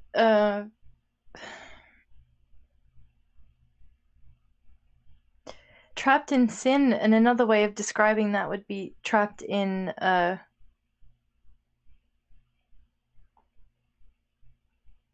need for comfort. That too, yeah. Because a lot of sin in civilization isn't something which is overtly sinful.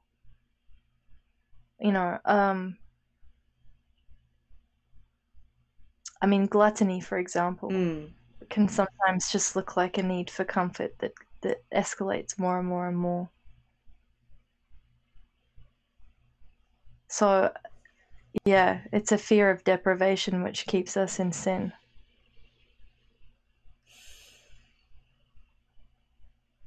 I speak for myself there too. Right.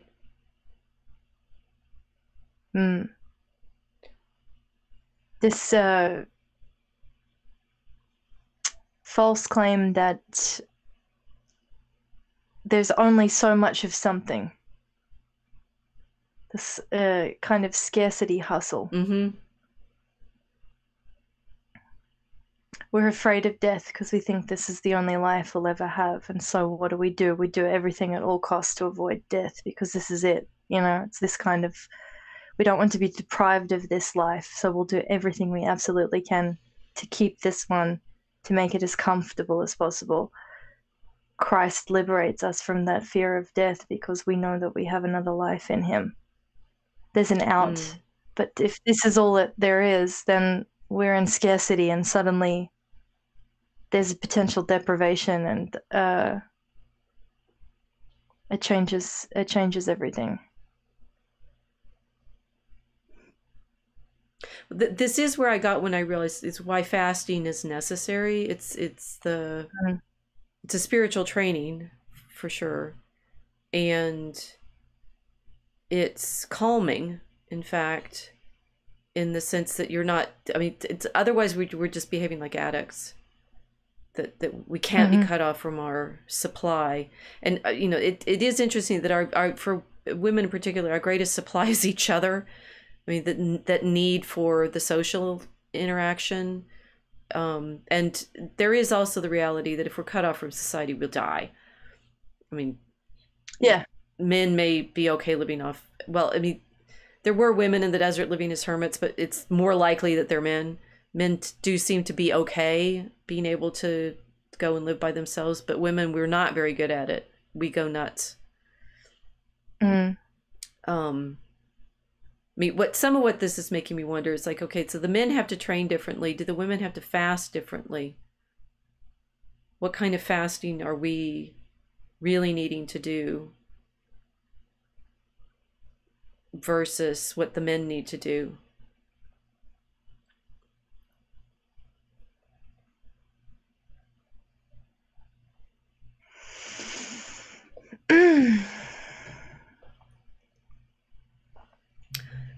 Because in my imagination with the fencing, I was going to learn the same things the monks did, right? Yes. And Fencing Bear was about that. It's Fencing Bear at prayer, because it's the fencing, the martial training, the spiritual discipline to be, to understand the kinds of metaphors that the monks were using. They're in the Psalms, all of the military imagery of fighting your enemies. They're spiritual as well as physical. And that fencing, I thought, would be this training for dealing with all of these difficult emotions. And the thing is, it really did, I mean, it did help. I think, of all of the things of, the online world and the culture wars and things like that, I do know that without all of that fencing training, I could not have done it. That it helped me understand how to stay calm when people were trying to hit me emotionally or intellectually, but the interesting thing about being in a fencing bout is, one, you put a mask on, so you're not looking at each other face to face. The masks you can't really see through them, so you're now an oval, right? You've kind of masked up. And so you're reading each other's bodies and movements and things like that. But you are, now I've forgotten what I was saying again. You're being hit by an anon. Yes, almost. You're being hit by an anon. Exactly. And the thing is, what's interesting for women about it, one, the thing that you cannot believe when you get on and off the strip is, when you're off the strip, you're all friendly and everything, and and I got thrown by this so many times when I was a beginner. You get on the strip and your opponent smiles at you. She's probably about to beat the daylights out of you. But you're disarmed, right? It's like, oh, but she was nice. That's great. It's gonna be a fun battle. No, yeah. she just knows. She knows the game.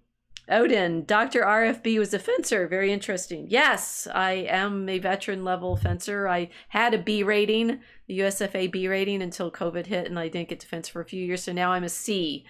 C22 is my current rating, and I fence foil. But so.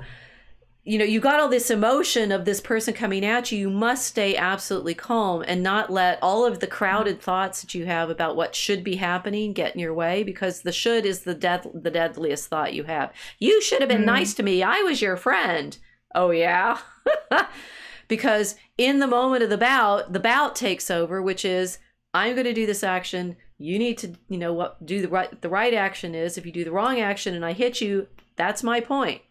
And I've been trying in the course of the last week or so to explain this to people who aren't fencers, and it that I can look at the online engagements that we have and see, okay, that was a feint, that you missed a parry, that you didn't, you took the bait there and you responded. It's about, right? And for mostly what I see, the men are actually just bouting, right? There's a move. I make I'll make this joke and you respond or you don't. I'll make this other. If the women get involved in the men's bout, it's a disaster, right? Please don't do it, ladies. Stay away. But for women, we also have to train to deal with all of the emotions that come up when this person who was smiling at you 10 seconds ago before you put your masks down, on guard, ready, fence, and she's coming at you like a freight train, and you're going, wow, what just happened? That the fencing was actually very, very useful for me in all of these internet engagements, because I could tell the difference between something that was actually a threat, hopefully, and something that was just exciting my fear and my emotions and my need to get angry and all of that. It's like, don't let, and that's what the desert fathers are trying to learn to do with the 8 deadly thoughts and the logismoi and the internet demons. They're trying to remember, they're trying to learn how to stay calm in the midst of this chaos of attack. And St. Anthony did really well, right? After a while. That he's able to recognize the difference between his response in emotion and terror and fear for his life, or the deadly thought of gluttony for monks is I might die, right? Because like I'm fasting so much. Or the deadly thought for a fencer of pride is I should win this bout because I've been practicing and I was seated ahead of her and she's a beginner and I know how to do this, and bammo bammo, you just lost. Right. And you're crying on the end of the strip because you shouldn't have, right? Those are the kinds of thoughts I went into fencing to learn, I realized in retrospect, to deal with, so that in fact, when on the internet all of this stuff was flying at me, I knew how to pay attention to the bout that was actually happening rather than the flood of emotions that was coming at me of, you're hated, these people don't like you, they're going to say mean things about you. And I'm like, that's all, I'm making a lot of gestures now because this is in my body, that's waving your blade around like this, and I know that's not an attack. Yes. And almost everything that goes on in most bouting is people, this is a standard thing that beginning fencers use. They think if I spin my blade around a lot, they'll not know where I'm coming from. Oh no, I saw you. I can see exactly when that flailing around turns into your intention, because I've been practicing enough. I can tell the moment you make the decision. And there was this great moment when I was, again, a beginner, and one of the veteran men was fencing against me in a tournament, and I said to him, I feel that afterwards, like, Joe, I felt like you knew what I was going to do before I did. And he's like, yeah. He did. He could tell. He could hit me before I even understood that I was trying to attack him. Yeah. It was so, and that's what you can say, that the micro movements. The micro movements that I wasn't even aware of, he was already dealing with. That's so it's cool. Very cool. It's very, very cool. And so, I mean, you see that it's like when I went to my very first national tournament back when I was not even old enough to be a veteran yet. So it was like still just only fencing against the teenagers. And I was watching the pool bout, and this, the woman who won, the girl who won, I couldn't figure out why, because she didn't seem to do anything except win every bout.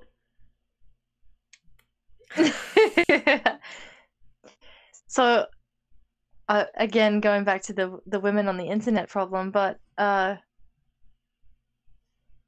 this is the struggle. If you're in the headspace of keeping things comfortable to prevent conflict in order to have your social environment harmonious as possible, these kinds of conflicts, they don't follow rules. You were expecting the rule to be that you would see, like you would have given an indication of what you were doing. Your opponent didn't need it. He'd already, there's no like formulaic way of winning these things. Or this woman that comes in who's a newbie starts winning bouts, no one knows why. Everybody hates her. Because if she does that, she's come in and disrupted the entire hierarchy. I mean, that's very interesting. No, so the way I see, there's two different levels, right? There's the should of what social situation you're in to start with, and that is what I learned I had to really deal with a lot. I had to learn to deal with, oh, she was really nice to me, and she just beat me 5-0. Right. It felt mean. And then I had one of my coach friends telling me, you don't like being mean, so you don't actually like beating them. And I'm like, you're kind of right. I was okay, if I was the better fencer, that was okay for me to win. And it's okay for me to win as an underdog. Or so, it's like the social concerns just clouded everything. But what you're describing is like the reason Joe could see me what I was about to do. That's the kind of verbal wit that Milo has that is devastating. And you know, it's the rhetorical responses that Owen uses, that Vox talks about, saying he just like, if he's gonna, and this is okay, this, we're getting out to the actual demonic moment. Guys, get ready. That someone like Milo or someone like Owen will do to you on the internet what Joe did to me in that bout, right? That one, Joe was looking for all my weaknesses because I was like clumsy and he didn't even, I was so blindingly obvious that there were all these weaknesses, but he's looking for the things that I'm making mistakes on or anxious about or trying to protect myself from, or it's like, who knows? Like, I don't even consciously think about all these things when I go. Actually, maybe I do. If I'm going into a bout with someone, I'm like, okay, she moves like that. Okay, she's anxious about that. Okay, if I misread it and I let her hit me, I'm like, you know, because my autism clearly is going nuts because I'm not reading this situation right. What Milo or Owen can do is look at you, and in less time than you realize he's even considered you, figure out every single one of your tells. And then they'll both do it, right? Because they both have this verbal ability. They will then proceed to destroy you in the nicest possible way. And I've certainly seen Milo do that with, it's like it's like one podcast I remember, they'd been bantering about, I think before, I don't know all this, I'm just, some of it I'm assuming that I'm reading correctly because I'm a fencer. They've been bantering about something about feet and shoes and stuff like that. Well, as soon as they got on camera, Milo was teasing this guy about his foot fetish. You know, he was supposed to be with him talking about t-shirts. And it's a bout, right? It's like when Milo says they're bouting, they're, you know, exchanging hazing and stuff like that. It's, I see this thing that you're going to be anxious about. That's my target. Yes. Yep. It's the what is it? You know, the red sheet that the bullfighters are waving. Only, well, it's the matador. The matador is Milo, right? Saying, I know that you're going to respond to this. Doo-doo. Right? And there you go. And you rush at it. And he knows exactly where you're going to come. And he goes, right? And moves away. And you are turning into the bull because this little bitty character is tricking you constantly. And then you get, and obviously if you get mad, you're doomed, because then you can't, you know, make your responses with enough precision that he can't just take over. Yes. Yeah. Yeah, so this again, it's conflict, but there is not I'm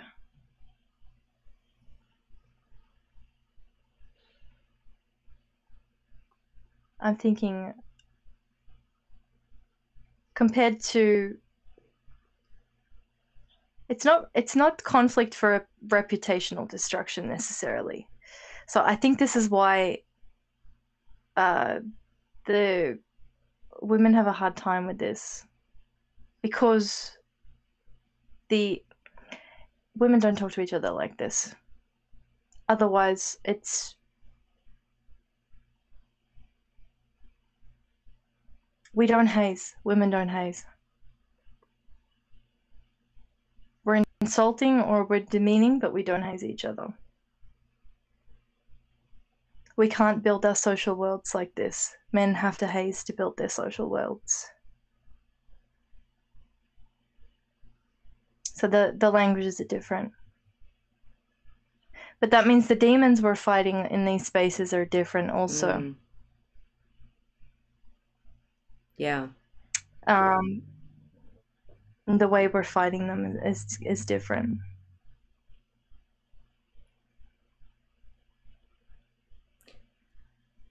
classes for demons, classes for women fighting demons. So I mean, what the monks and nuns. It's so interesting. Nuns in the medieval tradition consider themselves warriors too, right? They talk about themselves as knights and spiritual warriors. But this is okay. So all of the things that have irritated me about feminism and gender studies over the last some time in my life is that there really are differences that we could be talking about, as we say in academia, productively, and somehow the field just refused to look at it.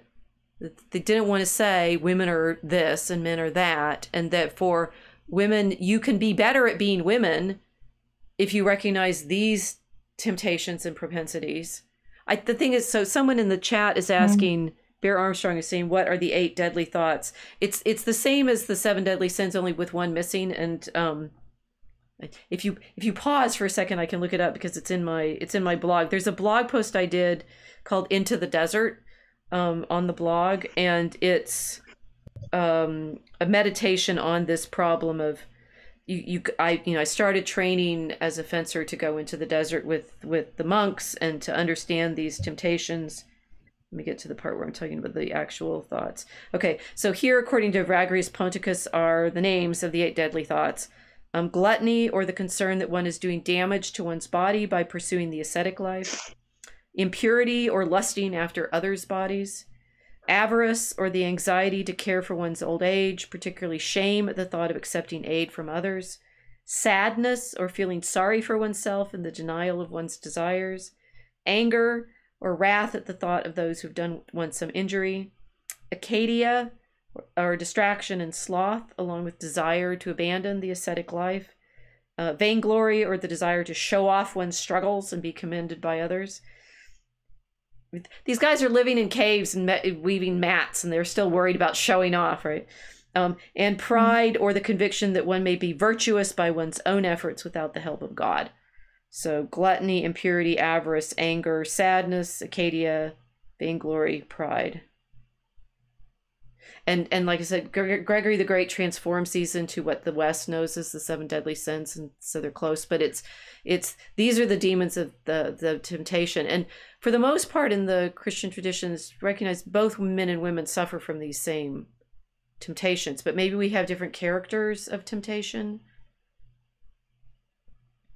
Yeah, the characters are different. I'm thinking, I went through a list of examples from all of those categories that I've experienced, and I'd hit every single one of them by the end of the list. Yeah, but it looks different. I mean,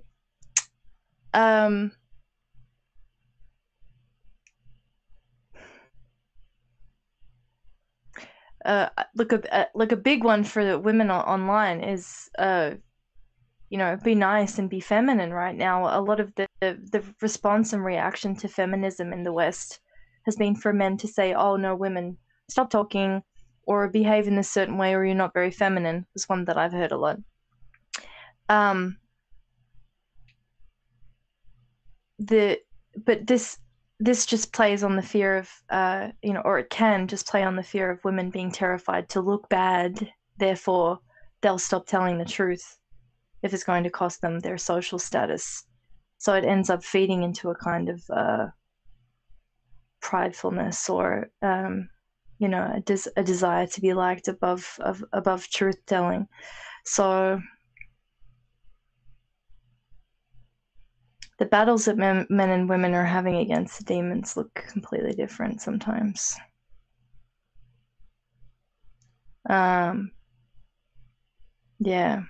Yeah, Casey is saying, I'm going through the list. Women enter a chat room and immediately start playing umpire. Play nice, everyone, right? And the thing is, I'd say, it's perfectly appropriate for us in our own chat rooms to do that, to say this kind of chat room. And if you enter my Dragon Common room, it has rules, and the first one is salute your opponent. Right? So that I do expect people to behave in a certain way in this chat, and I will kick you out if you don't behave in those terms.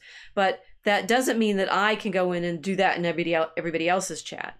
And that's, to be fair to Milo, that's why he kept kicking me out of his chat. Although it was a lot of stickers. But I got upset because, a lot of you know, in the first year of his chat, 2019, there's some blog post about that, the Telegram Diaries. You know, I had in my head that we were going to, you know, make culture. Well, okay, we do that in the Dragon Common Room, and obviously with our poetry and our streams here now and such. But that wasn't his chat. And although sometimes he liked my meditations on how he was training people in virtue with his you know, testing and stuff like that, which he was, it was pretty much impossible for me not to try to guide it, which wasn't my role. Right. And now, of course, if I show up in his chat, he almost instantaneously bans me. But Mom, get out. Right.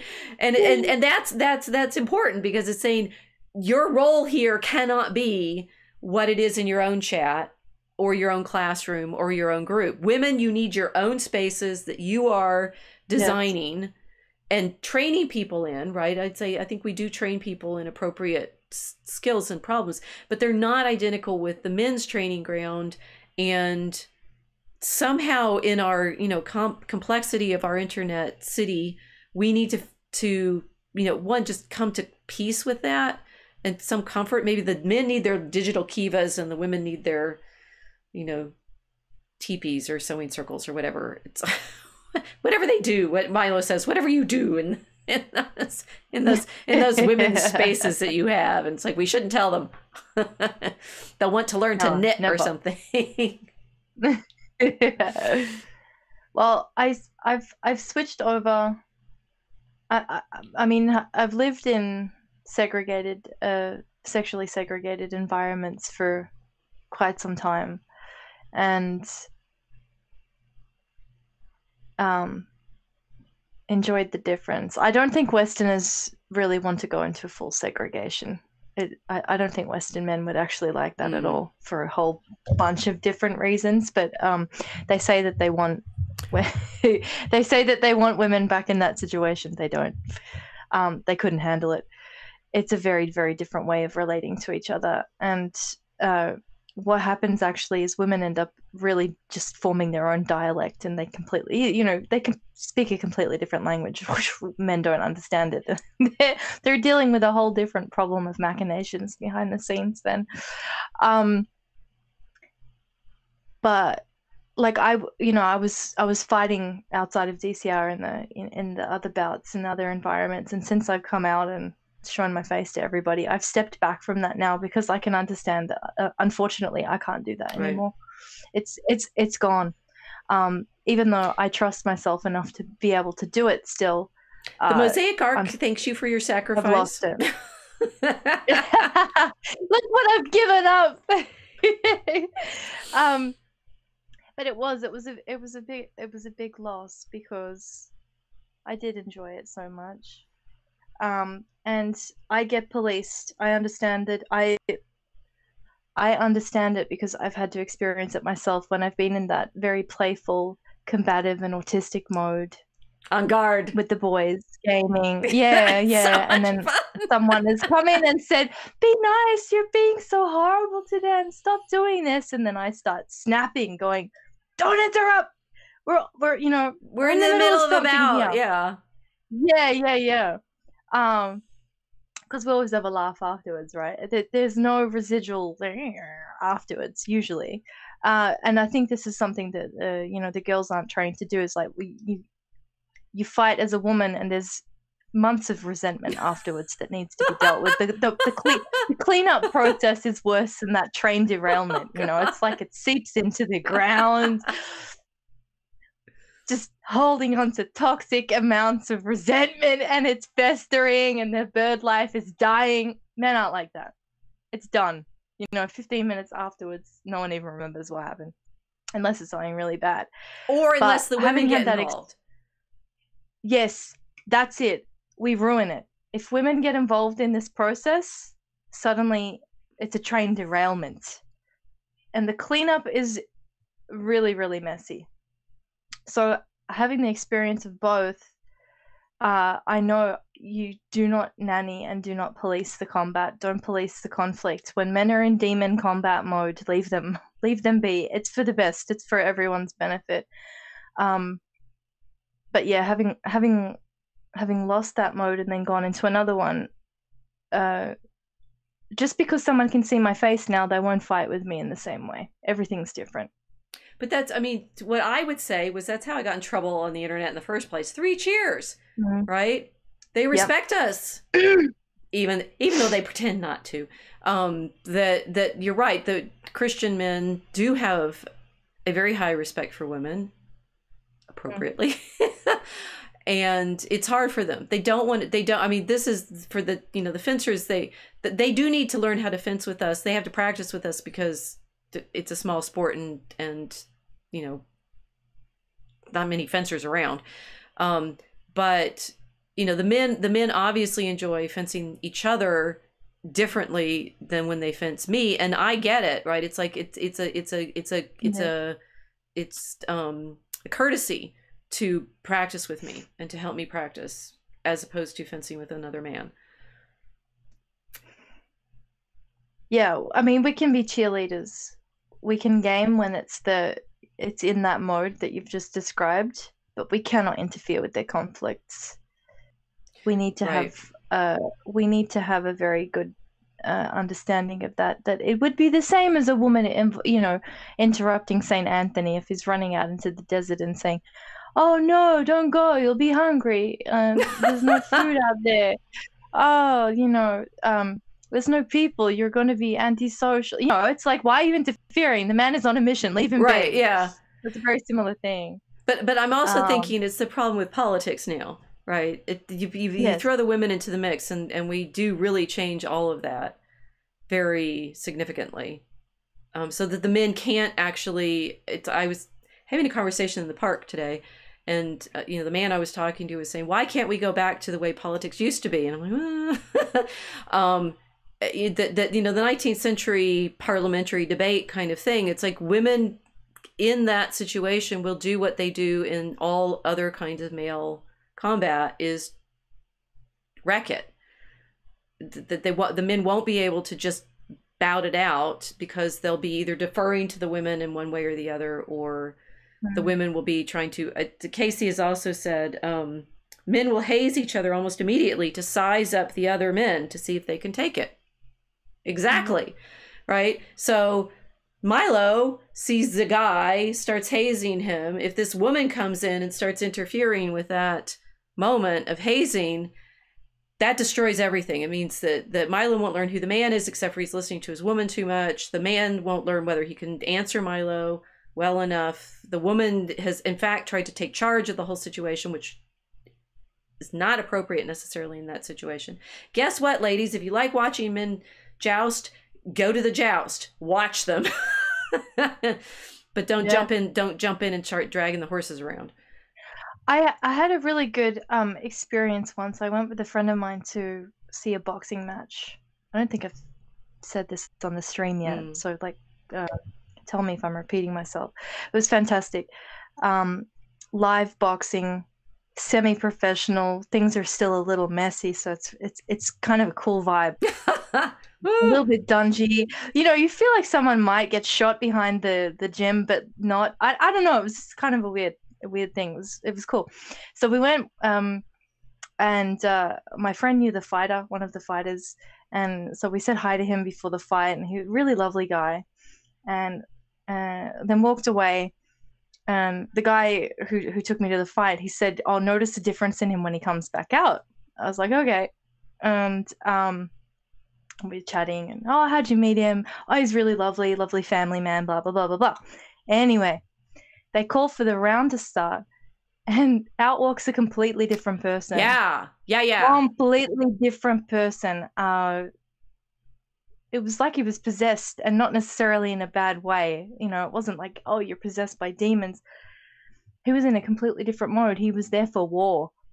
It was this magnificently shocking experience of having met this gentle giant of a man previously, and then to see what he's like when he was coming out to do battle with another man. Oh, So that's good.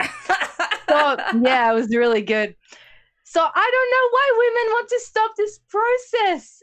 Sit there and watch them beat each other until they're bleeding, and then go and baby them afterwards. Yeah. But they have to do it because as I'm sitting there with my friend who was a rugby player too, so there's a lot of guys in this environment that hit each other a lot for fun,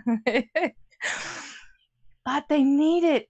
Just the feeling of watching them having this sensation of what it is to be a man who's not inhibited and who's able to grow in this way, and to be in pain was wonderful. I don't know why you would stop them from this experience.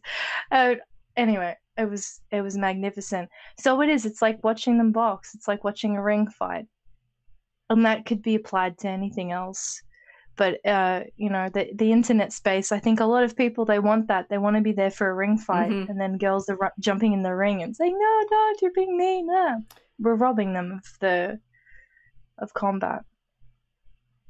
When you're describing the way he looked when he was coming out and focused, I mean, what's funny to me is that it's like women swoon over that level of focus. That is like that's so intense, and then they get in the way of it, right? Because of course, what they want. This is the Samson and Delilah image, right? What they want is, she's like trying to betray him and stuff, like, but they want that attention focused on them, right? It's like you can if it's the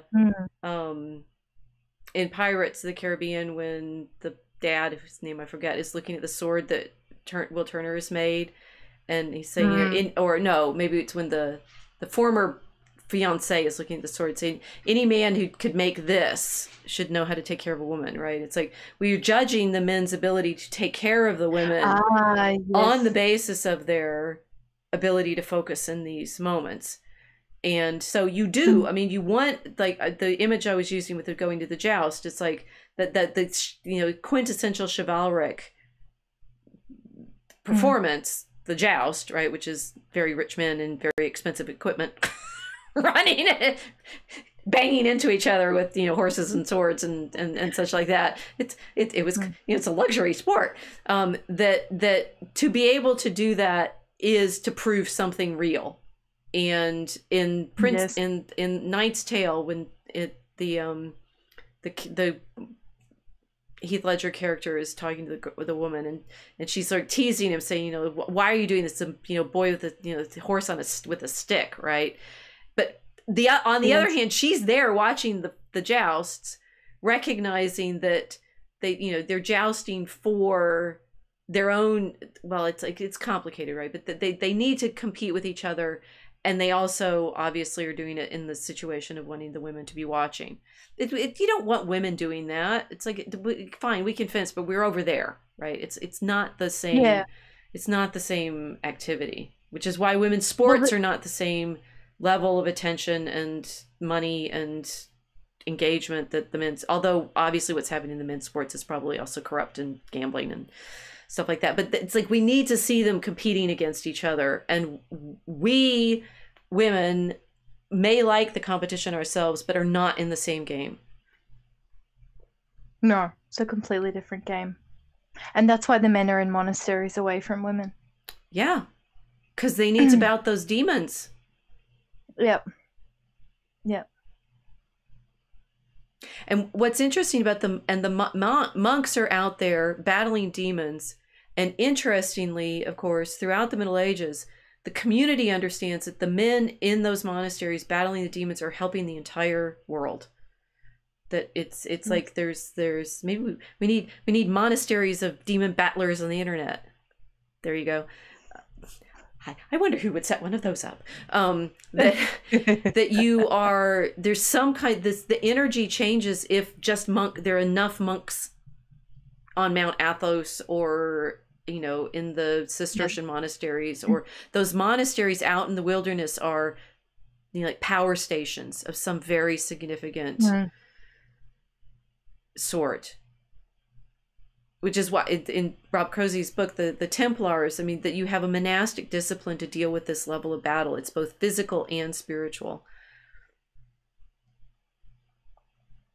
Yes. It has to be synchronized.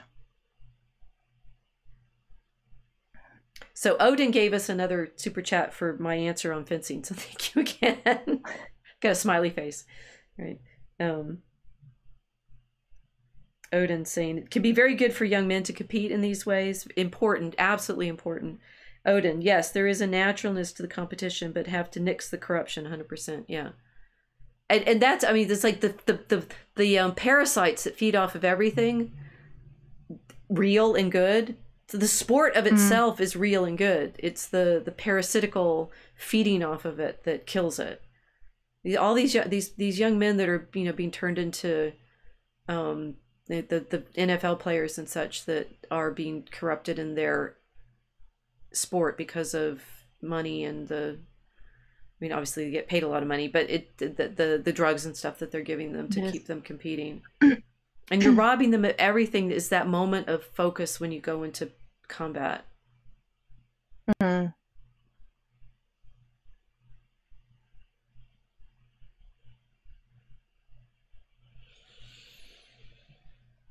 So we have Christ here commanding the demons to leave, I think. And now we know. Now we understand. We understand everything. We have solved the problems of the internet. Yeah. Or just figured out the problems.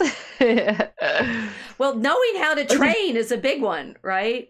And I think that for me, I keep saying this: you can't learn these things without doing them. You cannot learn defense with just watching. And this is a big part of my teaching philosophy, that everything is like, I want to learn. I need to go in, engage with things that I'm learning. It's like we learn by practice, and then the metaphor applies in other situations. But I think the only training that the only way you train your soul is to be in there training. So I have obviously love being on the internet. But recognize it also as a place of danger and combat and you know, the potential use of skill, but that the main thing you have to know how to deal with when you're in this desert of the internet is the same thing that the monks had to train with in the desert, which is your own emotions and thoughts and all of that gets in everybody's way. But where else are we going to learn to deal with it, right? That's why we are fasting in the desert. That's why Jesus goes into the desert for training against the devil. You probably, you know, had to train up, need to be in shape. Yeah. Odin is asking, was fencing corrupt in ways? Fencing is so fascinating. Probably. But it's not a professional sport, so the temptations are not there in the same way. It's an Olympic sport. I was never at the level that the corruption meant anything to me because we were just veteran ladies. It matters a lot that you know, that you can trust the referees and the calls and things like that. And I think maybe there is corruption at the top levels in the international competitions, but my international competition was one time in Germany, and again, I wasn't aware of it because I'm down in the ordinary the ranks of honest bouts, I suppose. I hope. Anyway, so chat, have we convinced you that it's both good and bad, and you need to train here in the desert so that we can become like Saint Catherine and know how to outwit the philosophers? You do need to train, and you can do it as ladies, but we need to figure out different training regimens for the men and the women. Although our main advice tonight is, ladies, if the men are bouting, stay out of it. Never, ever, ever, ever, ever get in the middle of a bout between two men. Just don't. Ever. Just don't. We're here to tell you, don't. Have we said it again? Don't. Don't do it. However much it's your husband, however much you're tempted, really just let them bout. Let them bleed. Let them bleed. And then they'll be friends again. Like dogs.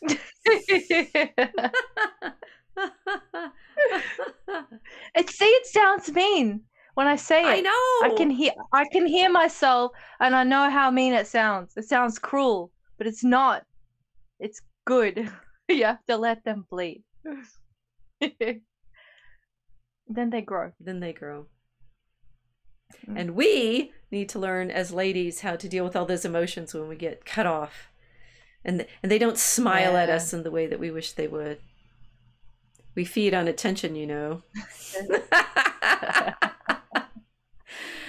Okay, well, we've passed our 2 hours.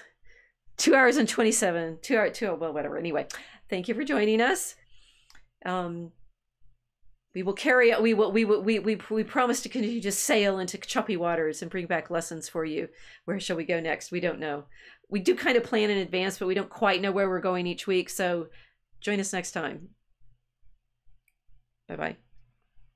Bye.